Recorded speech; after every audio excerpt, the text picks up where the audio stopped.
আজকে night mobile ছিল রাত্রে, আমার স্টাফ নিয়ে বেরিয়েছি। তখন একটা খবর পাইলাম যে রামনগরে অনাথ আশ্রমের ঠিক বিপরীত দিকে আসামারতলা রোডের পাশেই একটা গাড়ি ট্রাক উল্টে গেছে এবং এটাতে আগুন ধরছে।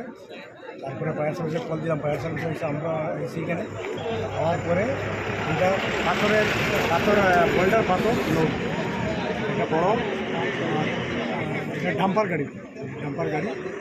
তারপরে জেসিবি খবর দিলাম, জেসিবি আসার পরে তারপরে ওই পাথরটি সরাইয়া তারপরে ট্রাকটি সরানোর পরে ট্রাকের নিচে একজন ডেডবডি পাওয়া গেছে।